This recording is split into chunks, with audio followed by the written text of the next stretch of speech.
जय श्री राम भक्तों। आशा करता हूँ कि आप सभी लोग कुशल प्रकार से होंगे और आप सभी के हृदय में विराजमान मेरे प्रभु श्री रामचंद्र जी को मेरा प्रणाम।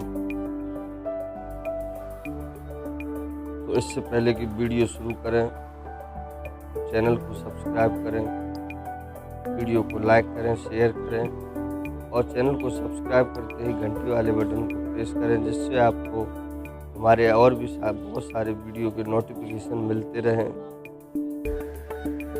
तो आशा करता हूं कि आपने इससे पहले वाले भी वीडियो सुने होंगे जिसमें श्री रामचरितमानस कथा का वर्णन है।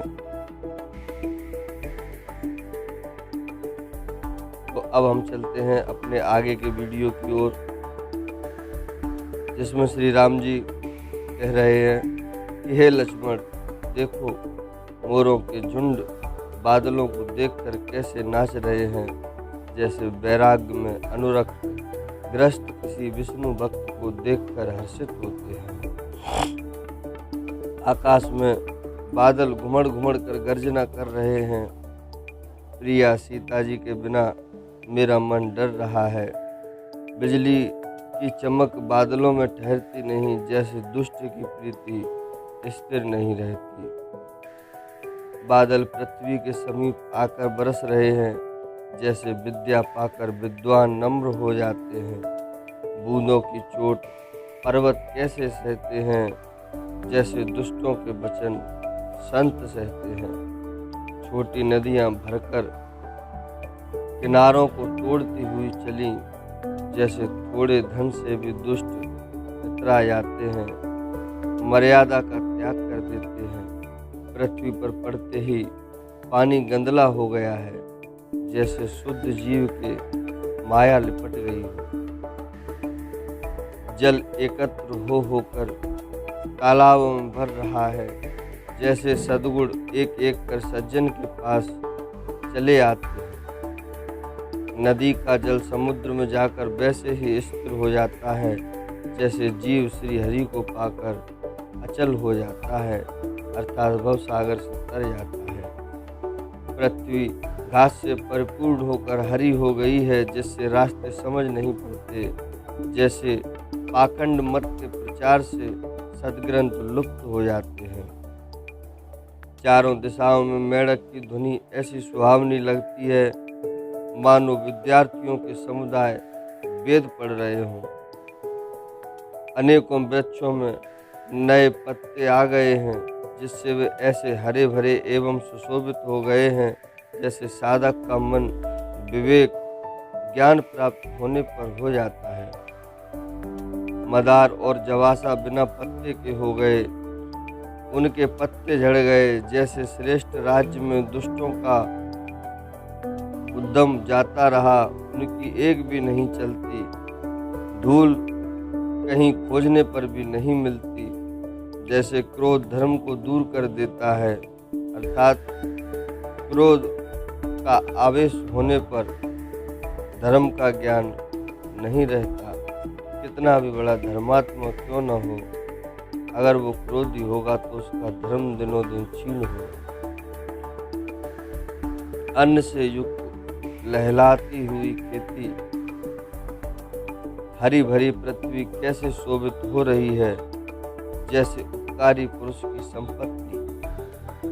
रात के घने अंधकार में जुगनू शोभा दे रहे हैं, मानो दंभियों का समाज आज उठा हो। भारी वर्षा से खेतों की क्यारियां फूट चली हैं, जैसे स्वतंत्र होने से स्त्रियां बिगड़ जाती हैं। चतुर किसान खेतों को निरा रहे हैं, उनमें से घास आदि को निकाल कर फेंक रहे हैं। जैसे विद्वान लोग मोह मद और मद का त्याग कर देते हैं। चक्रवाक पक्षी दिखाई नहीं दे रहे हैं, जैसे कलयुग को पाकर धर्म भाग जाता है। ऊसर में वर्षा होती है, पर वहाँ घास तक नहीं उगती। जैसे हरि भक्त के हृदय में काम उत्पन्न नहीं होता। पृथ्वी अनेक तरह के जीवों से भरी हुई उसी तरह शोभायमान है, जैसे सुराज्य पाकर प्रजा की बुद्धि होती है। जहाँ तहाँ अनेक पथिक थक कर ठहरे हुए हैं, जैसे ज्ञान उत्पन्न होने पर इंद्रियां शिथिल होकर विषयों की ओर जाना छोड़ देती हैं। कभी कभी वायु बड़े जोर से चलने लगती है, जिससे बादल जहाँ तहाँ गायब हो जाते हैं। जैसे कुपुत्र के उत्पन्न होने से कुल के उत्तम धर्म नष्ट हो जाते हैं। कभी बादलों के कारण दिन में घोर अंधकार छा जाता है और कभी सूर्य प्रकट हो जाते हैं। जैसे कुसंग पाकर ज्ञान नष्ट हो जाता है और सुसंग पाकर उत्पन्न हो जाता है। हे लक्ष्मण, देखो, वर्षा बीत गई और परम सुंदर शरद ऋतु आ गई। फूले हुए काश से सारी पृथ्वी छा गई, मानो वर्षा ऋतु ने काश रूपी सफेद बालों के रूप में अपना बुढ़ापा प्रकट किया। अगस्त के तारे ने उदय होकर मार्ग के जल को सोख लिया। जैसे संतोष लोभ को सोख लेता है, नदियां और तालाबों का निर्मल जल ऐसी शोभा पा रहा है जैसे मद और मोह से रहित संतों का हृदय। नदी और तालाबों का जल धीरे धीरे सूख रहा है, जैसे ज्ञानी विवेकी पुरुष ममता का त्याग करते हैं। शरद ऋतु जानकर अंजन पक्षी आ गए, जैसे समय पाकर सुंदर सुकृत आ जाते हैं, पुण्य प्रकट हो जाते हैं। न कीचड़ है न धूल, इससे धरती निर्मल होकर ऐसी शोभा दे रही है जैसे नीति निपुण राजा की करनी। जल के कम हो जाने से मछलियां व्याकुल हो रही हैं, जैसे मूर्ख विवेक शून्य कुटुंबी ग्रस्त धन के बिना व्याकुल हो जाते हैं। बिना बादलों का निर्मल आकाश ऐसा सुशोभित हो रहा है जैसे भगवत भक्त सब आशाओं को छोड़कर सुशोभित होते हैं। कहीं कहीं शरद ऋतु की थोड़ी थोड़ी वर्षा हो रही है, जैसे कोई विरले ही मेरी भक्ति पाते हैं, हर किसी को यह नसीब नहीं होती है। शरद ऋतु पाकर राजा, तपस्वी, व्यापारी और भिखारी क्रमशः विजय, तप, व्यापार और भिक्षा के लिए हर्षित होकर नगर छोड़कर चले। जैसे श्री हरि की भक्ति पाकर चारों आश्रम वाले, ब्रह्मचर्य आश्रम, गृहस्थ आश्रम, वानप्रस्थ आश्रम, संन्यास आश्रम, इनको बोलते हैं चार आश्रम। चारों आश्रम वाले नाना प्रकार के साधन रूपी श्रमों को त्याग देते हैं। जो मछलियाँ अथाह जल में हैं वे सुखी हैं। जैसे श्री हरि के शरण में चले जाने पर एक भी बाधा नहीं रहती। कमलों के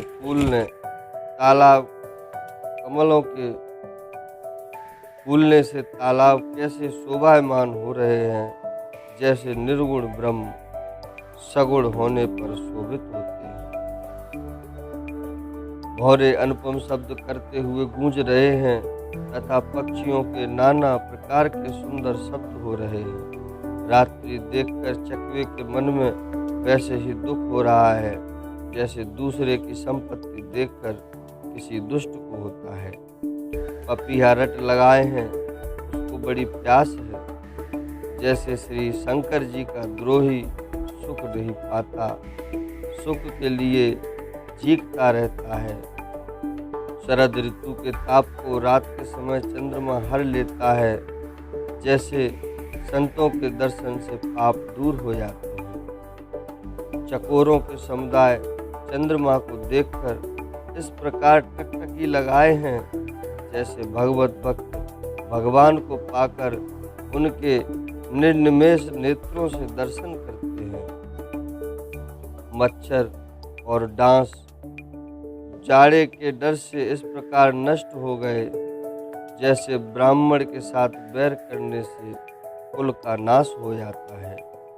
वर्षा ऋतु के कारण पृथ्वी पर जो जीव भर गए थे वे शरद ऋतु को पाकर वैसे ही नष्ट हो गए जैसे सद्गुरु के मिल जाने पर संदेह और भ्रम के समूह नष्ट हो जाते हैं। वर्षा बीत गई, निर्मल शरद ऋतु आ गई, परंतु हे तात, सीता की कोई खबर नहीं मिली। एक बार कैसे भी पता पाऊं तो काल को भी जीतकर पल भर में जानकी को ले आऊं। वर्षा बीत गई, निर्मल शरद ऋतु आ गई, परंतु हे तात, हे भाई लक्ष्मण, सीता की कोई खबर नहीं मिली। एक बार कैसे भी पता पाऊं तो अकेले काल को भी जीतकर पल भर में जानकी को ले आऊं। कहीं भी रहे यदि जीती होगी तो हे तात, यत्न करके मैं उसे अवश्य लाऊंगा। राज्य, खजाना, नगर और स्त्री पा गया, इसलिए सुग्रीव ने भी मेरी सुधि भुला दी। जिस बाण से मैंने बाली को मारा था उसी बाण से कल उस मूढ़ को मारूं। अब शिव जी यहाँ कहते हैं, हे उमा, जिनकी कृपा से मद और मोह छूट जाते हैं, उनको कहीं स्वप्न में भी क्रोध हो सकता है भला? यह तो लीला मात्र है जो वो सुग्रीव पर क्रोध कर रहे हैं। ज्ञानी मुनि जिन्होंने श्री रघुनाथ जी के चरणों में प्रीति मान ली है, जोड़ ली है, वे ही इस चरित्र लीला रहस्य को जान पाते हैं या जानते हैं। श्री लक्ष्मण जी जब प्रभु को क्रोध युक्त जान रहे हैं तब उन्होंने धनुष चढ़ाकर बाण हाथ में ले लिए। तब दया की सीमा श्री रघुनाथ जी ने छोटे भाई लक्ष्मण को समझाया कि हे लक्ष्मण सखा, सुग्रीव की केवल भय दिखाकर ले आओ, उसे मारने की बात नहीं है, केवल उसे भय दिखाकर ले आओ। यहाँ किष्किंधा नगरी में पवन कुमार हनुमान जी ने विचार किया कि सुग्रीव ने श्री राम जी के कार्य को भुला दिया। उन्होंने सुग्रीव के पास जाकर चरणों में सिर नवाया, साम, दान, दंड, भेद चारों प्रकार की नीति कहकर उन्हें समझाया। हनुमान जी के वचन सुनकर सुग्रीव ने बहुत ही भय माना और कहा, सुग्रीव डर गए। विषयों ने मेरे ज्ञान को हर लिया। अब हे पवन सुत, जहाँ तहाँ बानरों के यूथ रहते हैं वहाँ दूतों के समूहों को भेज दो और कहला दो कि एक पखवाड़े में जो ना आएगा, एक पखवाड़ा यानी कि 15 दिन में जो नहीं आएगा उसका मेरे हाथों वध हो जाएगा। तब हनुमान जी ने दूतों को बुलाया और सबका सम्मान करके सबको भय, प्रीति और नीति दिखलाई। सब बंदर चरणों में सिर नवाकर चले। इसी समय लक्ष्मण जी नगर में आ गए। उनका क्रोध देखकर सारे बंदर जहाँ तहाँ भागने लगे। तदंतर लक्ष्मण जी ने धनुष चढ़ाया और कहा कि नगर को जलाकर अभी मैं राख कर दूंगा। तब नगर भर को व्याकुल देखकर बाली पुत्र अंगद जी उनके पास आए। अंगद ने उनके चरणों में सिर नवाकर विनती की, क्षमा याचना की। तब लक्ष्मण जी ने उनको अभय बांह दी, भुजा उठाकर कहा कि डरो मत। सुग्रीव ने अपने कानों तक लक्ष्मण जी को क्रोध युक्त सुनकर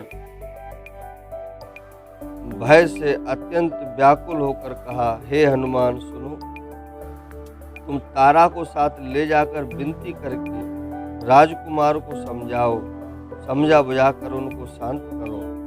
हनुमान जी ने तारा सहित जाकर लक्ष्मण जी के चरणों की वंदना की और प्रभु के सुंदर यश का बखान किया। वे विनती करके उन्हें महल में ले आए तथा चरणों को धोकर उन्हें पलंग पर बैठाया। तब वानरराज सुग्रीव ने उनके चरणों में सिर नवाया और लक्ष्मण जी ने हाथ पकड़कर उनको गले से लगा लिया। अब सुग्रीव कह रहे हैं, हे नाथ, विषय के समान और कोई मद नहीं है। यह मुनियों के मन में भी क्षण मात्र में मोह उत्पन्न कर देता है। फिर मैं तो विषयी जीव ही ठहरा। सुग्रीव के विनय युक्त वचन सुनकर लक्ष्मण जी का क्रोध थोड़ा शांत हुआ और उनको बहुत प्रकार से समझाया। तब पवन सुत हनुमान जी ने जिस प्रकार सब दिशाओं में दूतों के समूह गए थे वह सब हाल भी सुना दिया। तब अंगद आदि वानरों को साथ लेकर और श्री राम जी के छोटे भाई लक्ष्मण जी को आगे करके अर्थात उनके पीछे पीछे सुग्रीव हर्षित होकर चले और जहाँ रघुनाथ जी थे वहाँ वे सभी आ गए। श्री रघुनाथ जी के चरणों में फिर सभी ने सिर नवाया। हाथ जोड़कर सुग्रीव ने कहा, हे नाथ, मुझे कुछ भी दोष नहीं। हे देव, आपकी माया बड़ी ही प्रबल है। आप जब दया करते हैं हे राम, तभी यह छूटती है, अन्यथा लगी ही रहती है। हे स्वामी, देवता, मनुष्य और मुनि सभी विषयों के वश में हैं। फिर मैं तो पामर पशु और पशुओं में भी अत्यंत कामी बंदर हूँ। स्त्री का नयन बाण जिसको नहीं लगा, जो भयंकर क्रोध रूपी अंधेरी रात में भी जागता रहता है, क्रोधांध नहीं होता और लोभ की फांसी से जिसने अपना गला नहीं बंधाया। हे रघुनाथ जी, वह मनुष्य आप ही के समान है। ये गुण साधन से नहीं प्राप्त होते, बल्कि आपकी कृपा से प्राप्त होते हैं और इन्हें हर कोई नहीं पाता, कोई कोई ही पाते हैं। तब श्री रघुनाथ जी मुस्कुरा कर बोले, हे भाई, तुम मुझे भरत के समान प्यारे हो। अब मन लगाकर वही उपाय करो जिस उपाय से सीता की खबर मिल जाए। इस प्रकार बातचीत हो रही थी कि वानरों के झुंड आ गए। अनेकों रंगों के वानरादियों के दल सब दिशाओं में दिखाई देने लगे। शिव जी कहते हैं, हे उमा, वानरों की वह सेना मैंने देखी थी। उसकी जो गिनती करना चाहे वह महान मूर्ख है। सब वानर आकर श्री राम जी के चरणों में मस्तक दबाते हैं और सौंदर्य माधुर्य निधि श्री मुख के दर्शन करके कृतार्थ होते हैं। सेना में एक भी वानर ऐसा नहीं था जिससे श्री राम जी ने कुशल न पूछी हो। प्रभु के लिए यह कोई बड़ी बात नहीं है, क्योंकि श्री रघुनाथ जी विश्व रूप तथा सर्वव्यापक हैं, सारे रूपों और सब स्थानों में हैं। आज्ञा पाकर सब जहाँ तहाँ खड़े हो गए। तब सुग्रीव ने सबको समझाकर कहा कि हे वानरों के समूहों, यह श्री रामचंद्र जी का कार्य है और मेरा अनुरोध है, तुम चारों ओर जाओ और जाकर जानकी को खोजो। हे भाई, महीने भर में वापस आ जाना। जो महीने भर की अवधि बिताकर बिना पता लगाए ही लौटेगा, उसे मेरे द्वारा मरवाते ही बनेगा, अर्थात मुझे उसका वध करवाना ही पड़ेगा। सुग्रीव के वचन सुनते ही सब वानर तुरंत जहाँ तहाँ विभिन्न दिशाओं में चल दिए। तब सुग्रीव ने अंगद, नल, हनुमान आदि प्रधान योद्धाओं को बुलाया और कहा, हे धीर बुद्धि और चतुर नील अंगद, जाम्बान और हनुमान, तुम सब श्रेष्ठ योद्धा मिलकर दक्षिण दिशा को जाओ और सब किसी से सीता जी का पता पूछना। मन, वचन तथा कर्म से उसी का उपाय सोचना, श्री रामचंद्र जी का कार्य संपन्न करना। सूर्य को पीठ से और अग्नि को हृदय से सेवन करना चाहिए, परंतु स्वामी की सेवा तो छल छोड़कर सर्व भाव से मन वचन कर्म से करनी चाहिए। माया विषयों की ममता आसक्ति को छोड़कर परलोक का सेवन भगवान के दिव्य धाम की प्राप्ति के लिए भगवत सेवा रूप साधन करना चाहिए, जिससे भव यानी कि जन्म मरण से उत्पन्न सारे शोक मिट जाए। हे भाई, देह धारण करने का बस यही फल है कि सब कामों को छोड़कर श्री राम जी का भजन ही किया जाए। सद्गुणों को पहचानने वाला गुणवान तथा बड़भागी वही है जो श्री रघुनाथ जी के चरणों का प्रेमी है।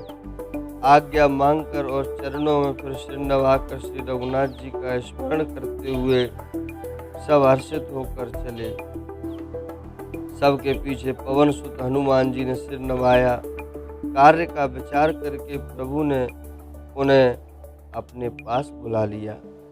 उन्होंने अपने कर कमल से उनके सिर का स्पर्श किया तथा अपना सेवक जानकर उन्हें अपने हाथ की अंगूठी उतार कर दी और कहा, बहुत प्रकार से सीता को समझाना और मेरा बल तथा विरह प्रेम कहकर तुम शीघ्र लौट आना। हनुमान जी ने अपना जन्म सफल समझा और कृपा निधान प्रभु को हृदय में धारण करके वे चल दिए। बल यहाँ पे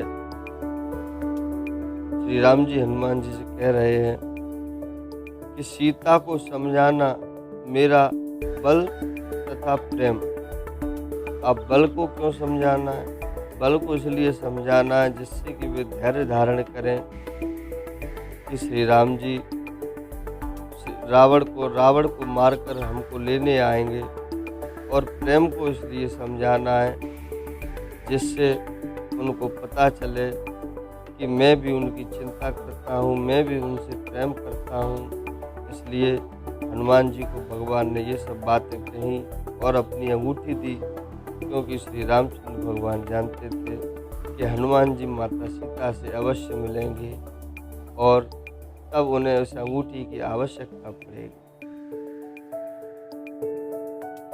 यद्यपि देवताओं की रक्षा करने वाले प्रभु सब बात जानते हैं, तो भी वे राजनीति की रक्षा कर रहे हैं। नीति की मर्यादा रखने के लिए सीता जी का पता लगाने जहाँ तहाँ बानरों को भेज रहे हैं। सब बानर वन, नदी, तालाब, पर्वत और पर्वतों की गुफाओं में खोजते हुए चले जा रहे हैं। मन श्री राम जी के कार्य में लवलीन है। शरीर तक का प्रेम भूल गया है। कहीं किसी राक्षस से भेंट हो जाती है तो एक एक चपत में ही उसके प्राण ले लेते हैं। पर्वतों और वनों को बहुत प्रकार से खोज रहे हैं। कोई मुनि मिल जाता है तो पता पूछने के लिए उसे सब के सब घेर लेते हैं। इतने में ही सबको प्यास लगने लगी, जिससे सब अत्यंत ही व्याकुल हो गए, किंतु जल कहीं नहीं मिला।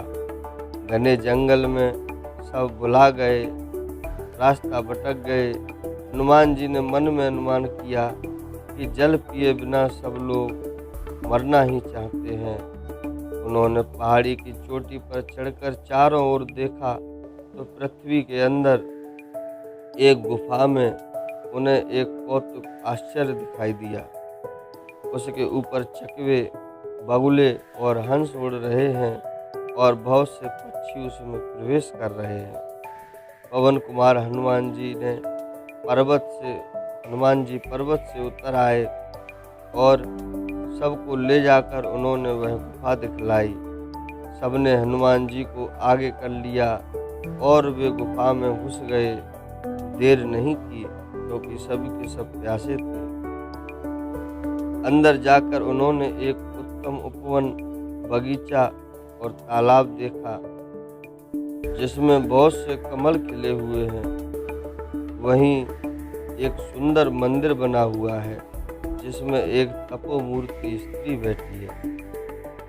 दूर से ही सबने उसे सिर नवाया और पूछने पर अपना सब वृत्तांत कह सुनाया। तब उसने कहा, जलपान करो और भांति भांति के रसीले सुंदर फल खाओ। आज्ञा पाकर सबने स्नान किया, मीठे फल खाए और फिर सब उसके पास चले आए। तब उसने अपनी सब कथा कह सुनाई और कहा, मैं अब वहाँ जाऊँगी जहाँ श्री रघुनाथ जी हैं। तुम लोग आंखें मूंद लो और गुफा को छोड़कर बाहर जाओ। तुम सीता जी को पा जाओगे, पछताओ नहीं, निराश न हो। आंखें मूंद कर फिर जब आंखें खोली तो सब वीर क्या देखते हैं कि सब समुद्र के तीर पर खड़े हुए हैं और वह स्वयं वहाँ गई जहाँ श्री रघुनाथ जी थे। उसने जाकर प्रभु के चरण कमलों में मस्तक नवाया और बहुत प्रकार से विनती की। प्रभु ने उसे अपनी अनपायनी अचल भक्ति प्रदान कर दी। प्रभु की आज्ञा सिर पर धारण कर और श्री राम जी के युगल चरणों को, जिनकी ब्रह्मा और महेश भी वंदना करते हैं, हृदय में धारण कर वह स्वयं प्रभा बद्रिकाश्रम को चली गई। यहाँ वानरगण मन में विचार कर रहे हैं कि अवधि तो बीत गई पर काम कुछ न हुआ। सब मिलकर आपस में बातें करने लगे कि हे भाई, अब तो सीता जी की खबर लिए बिना लौटकर भी क्या करेंगे। अंगद ने नेत्रों में जल भरकर कहा कि दोनों ही प्रकार से हमारी मृत्यु हुई। यहाँ तो सीता जी की सुध नहीं मिली और वहाँ जाने पर वानर राज सुग्रीव मार डालेंगे। वे तो पिता के वध होने पर ही मुझे मार डालते। श्री राम जी ने ही मेरी रक्षा की, इसमें सुग्रीव का कोई एहसान नहीं है। अंगद बार बार सबसे कह रहे हैं कि अब मरण हुआ, इसमें कुछ भी संदेह नहीं है। वानर वीर अंगद के वचन सुनते ही किंतु कुछ बोल नहीं सकते। वचन सब लोग सुन रहे हैं किंतु कुछ बोल नहीं सकते। उनके नेत्रों से जल बह रहा है। एक क्षण के लिए सब सोच में मग्न हो रहे हैं। फिर सब ऐसा वचन कहने लगे, हे सुयोग्य युवराज, हम लोग सीता जी की खोज लिए बिना नहीं लौटेंगे। ऐसा कहकर लवण सागर के तट पर जाकर सब वानर कुश बिछाकर बैठ गए। जामवान ने अंगद का दुख देखकर विशेष उपदेश की कथाएं कहीं। वे बोले, हे तात, श्री राम जी को मनुष्य न मानो, उन्हें निर्गुण ब्रह्म, अजय और अजन्मा समझो। हम सब सेवक अत्यंत बड़भागी हैं जो निरंतर सगुण ब्रह्म श्री राम जी में प्रीति रखते हैं। देवता, पृथ्वी, गौ और ब्राह्मणों के लिए प्रभु अपनी इच्छा से, किसी कर्म बंधन से नहीं, अपनी इच्छा से अवतार लेते हैं। वहाँ सगुणोपासक यानी कि भक्तगण सालोक्य, सामीप्य, सारूप्य, साष्टी और सायुज्य सब प्रकार के मोक्षों को त्याग कर उनकी सेवा में साथ रहते हैं। इस प्रकार जामवान बहुत प्रकार से कथाएं कह रहे हैं। इनकी बातें पर्वत की कंदरा में संपाति ने सुनी। बाहर निकलकर उसने बहुत से वानर देखे। तब वह बोला, जगदीश्वर ने मुझको घर बैठे बहुत सा आहार भेज दिया, आज इन सबको खा जाऊंगा। बहुत दिन बीत गए, भोजन के बिना मर रहा था। पेट भर भोजन कभी नहीं मिलता। आज विधाता ने एक ही बार में बहुत सा भोजन दे दिया। गीध के वचन कानों से सुनते ही सब डर गए। कानों से सुनते ही सब डर गए कि अब सचमुच ही मरना होगा। यह हमने जान लिया। फिर उस गीध को देखकर सब वानर उठ खड़े हुए। जामवान के मन में विशेष सोच हुआ। अंगद ने मन में विचार कर कहा, आहा, जटायु के समान धन्य कोई नहीं है। श्री राम जी के कार्य के लिए शरीर छोड़कर वह परम बड़भागी भगवान के परम धाम को चला गया। हर्ष और शोक से युक्त वाणी सुनकर वह पक्षी वानरों के पास आया। वानर डर गए। उनको अभय करके उसने पास जाकर जटायु का वृत्तांत पूछा। तब उन्होंने सारी कथा उसे कह सुनाई। भाई जटायु की करनी सुनकर संपाति ने बहुत प्रकार से श्री रघुनाथ जी की महिमा वर्णन की। उसने कहा, मुझे समुद्र के किनारे ले चलो, मैं जटायु को तिलांजलि दे दूं। इस सेवा के बदले मैं तुम्हारी वचन से सहायता करूंगा, अर्थात सीता जी कहाँ हैं तो बतला दूंगा। जिसे तुम खोज रहे हो उसे पा जाओगे। समुद्र के तीर पर छोटे भाई जटायु की श्राद्ध क्रिया आदि करके संपाति अपनी कथा कहने लगा। हे वीर वानरों, सुनो, हम दोनों भाई उठती जवानी में एक बार आकाश में उड़कर सूर्य के निकट चले गए। वह जटायु तेज नहीं सह सका, इससे लौट आया, किंतु मैं अभिमानी था इसलिए सूर्य के पास चला गया। अत्यंत अपार तेज से मेरे पंख जल गए। मैं बड़े जोर से चीख मारकर जमीन पर गिर पड़ा। वहाँ चंद्रमा नाम के एक मुनि थे। मुझे देखकर उन्हें बड़ी दया लगी। उन्होंने बहुत प्रकार से मुझे ज्ञान सुनाया और मेरे देह जनित देह संबंधी अभिमान को छुड़ा दिया। उन्होंने कहा, त्रेता युग में साक्षात परब्रह्म मनुष्य शरीर धारण करेंगे। उनकी स्त्री को राक्षसों का राजा हर ले जाएगा। उसकी खोज में प्रभु दूत भेजेंगे। उनसे मिलने पर तू पवित्र हो जाएगा और तेरे पंख उग आएंगे, चिंता ना कर। उन्हें तू सीता जी को दिखा देना। मुनि की वह वाणी आज सत्य हुई। अब मेरे वचन सुनकर तुम प्रभु का कार्य करो। त्रिकुट पर्वत पर लंका बसी हुई है। वहाँ स्वभाव से ही निडर रावण रहता है। वहाँ अशोक नाम का उपवन बगीचा है जहाँ सीता जी रहती हैं। इस समय भी वे सोच में मग्न बैठी हैं। मैं उन्हें देख रहा हूँ, तुम नहीं देख सकते, क्योंकि गीध की दृष्टि अपार होती है, बहुत दूर तक जाती है। क्या करूँ, मैं बूढ़ा हो गया, नहीं तो तुम्हारी कुछ तो सहायता अवश्य करता। बोलिए श्री रामचंद्र भगवान की जय।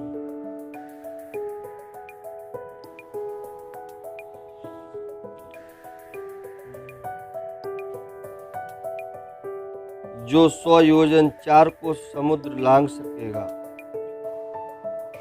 और बुद्धिमान होगा, वही श्री राम जी का कार्य कर सकेगा। निराश होकर घबराओ मत। मुझे देखकर मन में धीरज धरो। देखो, श्री राम जी की कृपा से देखते ही देखते मेरा शरीर कैसा हो गया। बिना पंख का बेहाल था, पांख उगने से सुंदर हो गया। पापी भी जिनका नाम स्मरण करके अत्यंत अपार भवसागर से तर जाते हैं, तुम उनके दूत हो। अतः कायरता छोड़कर श्री राम जी को हृदय में धारण करके उपाय सोचो।